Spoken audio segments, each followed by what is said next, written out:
Hello, everyone. Welcome back to the Dating After Divorce podcast. I am your host, Shade Curry. Today, I would like to talk about how critical it is for you to be super aware of your dating mindset. Like a lot of the work that I do with my clients, we do a lot of strategy. So, what apps they need to be on.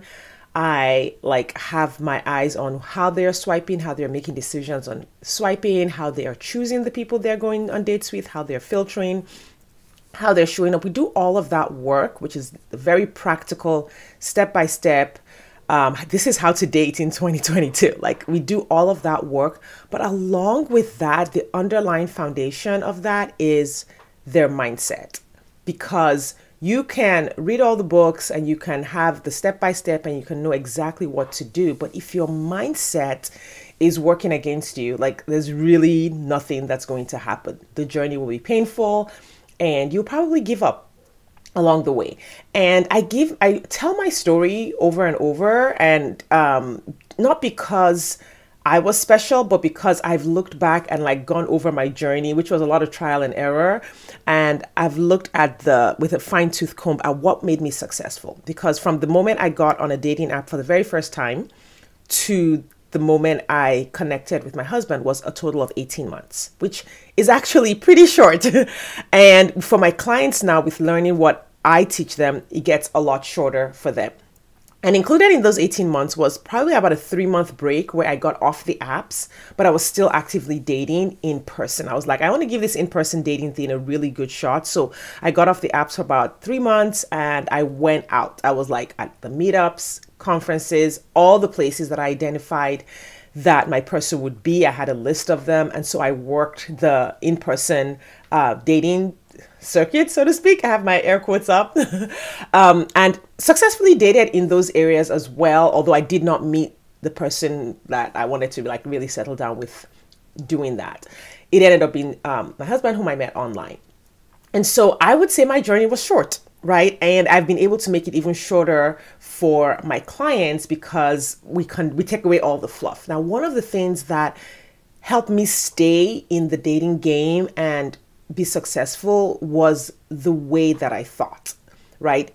18 months is pretty short, but part of it was because I never gave space to the belief that it wasn't possible for me to find an amazing man. I just didn't believe that. It was never a thing that I was like, oh yeah, I might now find someone.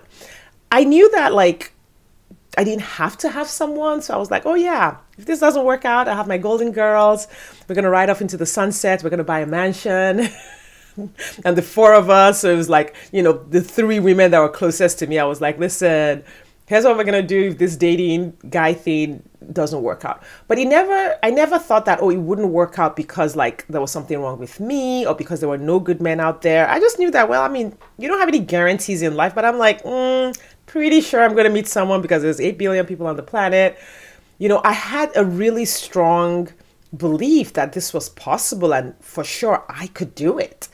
And it didn't mean that I didn't have doubts. There weren't moments where I was like, oh, well, that date didn't work out or that guy wasn't great. It didn't mean that there weren't moments where I didn't enjoy what was happening or someone ghosted me. All of those things happened. So there were those moments. The only difference was that those moments were not the determining factor on my dating. They were not the determining factor for my belief. And what I see a lot of times with women when I talk to them is that your current circumstances, your past circumstance, your divorce, the people you dated, the toxic guys are sort of like the evidence that you're using to see what's possible for you. You're using what's happening now. So a guy ghosted you yesterday and you thought maybe he was the one, or, you dated for a week and then he started, doing all the things that some guys do. And then you use that as the sort of the data that you use to determine what's possible for you in the future. That was just never something that I did. And probably because I was already a coach at the time and I was working on my mindset and I had been doing a lot of personal development work. I was doing a lot of work building myself up. So I did have that advantage. What I do now with my clients is I build all that into their dating process. All of the ways that I built my mindset up, I built that into their dating process now, because you have to have that. Your dating mindset is so, so critical, because so many things are going to happen along the way. And if you let the things that happen along the way determine what you believe is possible for you, you're going to create that. So I'll give an example. I was, a client got on the apps for the first time last week, and we were working on swiping. And so with my one-on-one clients, what we do is we actually screen share. I'm looking at what they're doing, because their thinking process and their decision-making process, I want to make sure is all clean and clear and useful. And so we was going through, and I was saying, okay, so what do you think about this picture? And she was telling me her thoughts. And because of that, I was able to say, hey, this thought is useful and that's not useful, and we need to change this. And one of the thoughts that had come up for her was that the fact that she was seeing sort of like, just at the beginning of her journey, she was seeing, you could say, I don't know, 60-40 profiles that she liked. So 60% of the profiles that she liked initially, she was like, oh, I don't like these profiles that I'm seeing. And then 40% she was like, okay, maybe these are okay. But the fact that 60% of them were profiles she didn't like, her brain was interpreting that to mean that these are the guys who like her. And that means there's something wrong with her.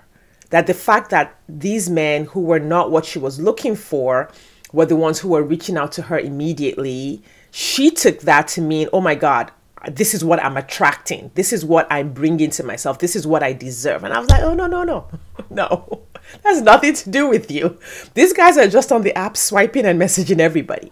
But you can see how her mindset in that moment, if we hadn't been able to get in there and like identify that thought and create the awareness that, hey, this thought is coming up for you. You're thinking that because this guy who doesn't look great messaged you, you're interpreting that to mean that you are attracting that guy to you.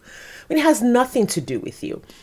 And I know a lot of women are having thoughts like that. You're on the apps, and your interpretation of what is happening on the apps is not an interpretation that is useful for you. In fact, it's an interpretation that is going to keep you stuck. It's an interpretation that is going to make you discouraged, that is going to make you want to give up, that's going to make you feel like, oh, this is not for me. All the guys out there are terrible. All of those things. The mindset matters. So you might be out there doing the thing, but how you interpret what's happening is also critical. Those moments are going to come up. They're going to come up for everyone. Like, these are just human beings having a human experience in the world. So all of these things are going to come up along the way. It's what you do with them that matters. What you never want to do is interpret any situation when you are dating as meaning that you are less than worthy, that you are less than capable, that there's something wrong with you. Like, I always believed I was worthy of love. Like, that just came easy to me. Other areas of my life, I have to work a little harder, right? But when it came to love, I was like, yep, nope, I believe I'm worthy of love. I believe I'm worthy of a good partner. I also believed I was very capable of meeting a good partner. And that helped me show up confident, curious, learning. I was happy most of the time I was dating. I enjoyed most of the experience that I was dating. And what that ended up doing was I did that for 18 months. So I was in this place where I had my belief, and that belief informed like a really confident, curious journey for 18 months. And when I connected with my husband and I saw his profile, I was like, oh my God, he's really cute. Oh my God, his profile looks amazing. It looks like we have a lot in common. And so I had gone through this journey of my belief and confidence and practice, a lot of practice along the way. I had no doubts about reaching out to him. I was like, totally reaching out to him, totally reached out to him. We matched the next day, talked all day. And then I said, hey, you want to go for dinner tomorrow? Right? All of the whole journey of holding belief the whole time prepared me for the moment when he came on and I was able to connect with him almost immediately. One of my clients asked me, so what was your husband's profile like? She wanted to know all the characteristics of his profile so that she could like only pick the profiles that looked exactly like him. And, you know, I told her what it was like. I was like, yeah, we want that. But here's the thing. I didn't start out being able to recognize what a good man's profile looked like. I started over here, like over here, and he was over here. I had to go through that journey. And I think a lot of times we want to skip that journey. Like when you coach with me, I help you make the journey shorter so that it's not 5 years or 6 years or 10 years. It's more like 6 months or a year. But you can't skip the part where you learn.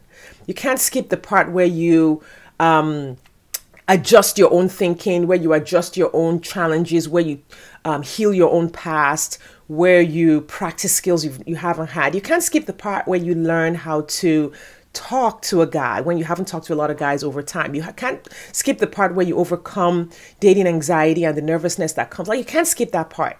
But you can do it with me as your coach, where it becomes a whole lot easier and simpler, and there's less trial and error. But you can't skip that part. And you can't skip the part where you have to engage with your own brain and with your own thoughts. Like that, there's no way to go on this transformation journey and create something new without adjusting your thinking, because the thinking you've had so far has gotten you the results you've had so far. And that's not a shameful thing. That's just reality. Like, in every area of my life, in my business, in my marriage, in my parenting, wherever I am currently is just based on what I've known so far, what I've done so far. I want more, which means I need to continue growing and changing my thinking. It's the same thing with dating, right? Like, what you know and what you've practiced so far, the thoughts you have so far have gotten you to where you are.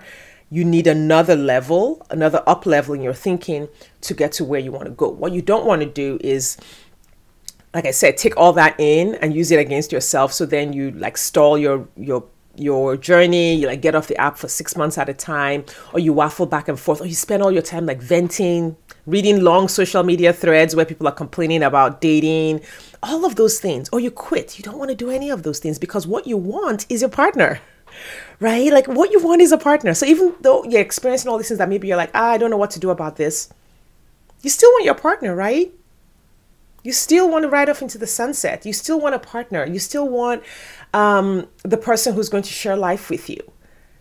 And so sticking with a mindset that isn't getting you what you want is just not useful. It might feel good because then you feel justified, and it might sort of relieve, I'm using air quotes, relieve the shame that, oh, well, there's something wrong with me. I haven't found a partner. And you sort of like, in order to escape and get relief from that shame, you're like, well, it's the guys on the apps. These apps are terrible. 2022, nobody wants to commit. We do that to relieve ourselves of the shame that we haven't found what we want. But none of that is useful. What's actually useful is saying, hey, I want this. I believe I can have it.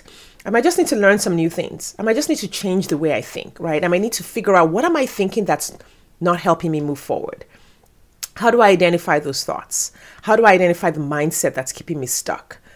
How do I change the mindset? Like, how do I practice those new thoughts? How do I immerse myself in the new thoughts and in the new beliefs that will get me what I want? Like, you don't want to go to dinner with your girlfriends again and venting again. That's not really what you want. That gives you relief from the fact that you don't have your partner yet. But that's not what you really want. What you really want is the partner. So my encouragement is to take a look at your mindset. What are you really, really thinking when you are dating? Like, when you open the app, just have a sheet of paper beside you. And as you swipe or as you message, write down what comes to your mind, the thoughts that actually come to your mind. Start writing them down and see if they are thoughts that support the success that you are trying to create in your dating life. Like, the first step is really just to look at it. What is actually happening in my brain? I'm doing the actions, but what's happening in my brain? What's happening in my energy? What's happening in my emotions? And then when you see it, you can start to change it. You can start to shift it.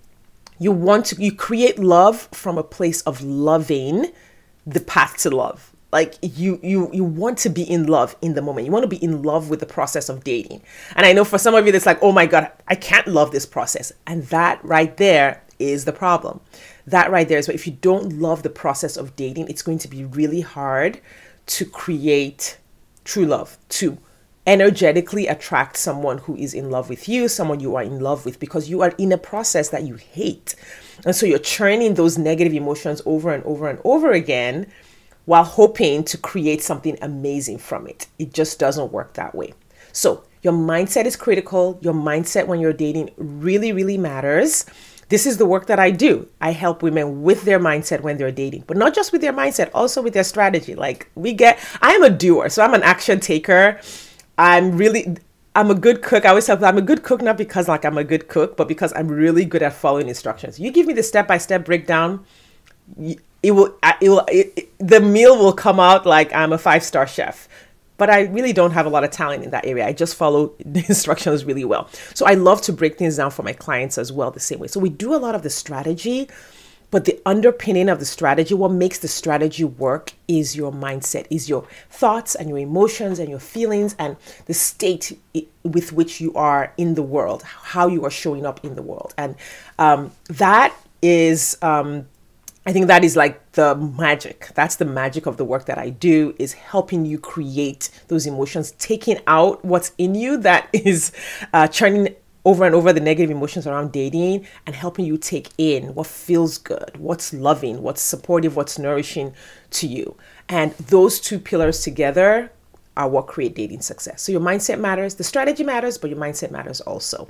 Right. So if you are interested in taking a look at your mindset, or taking a look at your strategy, or taking a look at both, I want to invite you to schedule a consultation call with me. It's an hour call where you tell me kind of what's been happening in your dating life, and I help show you where you need to make tweaks, what needs to change in order for you to be successful at meeting your partner in a short amount of time. Listen, there are 7 billion people on the planet, right?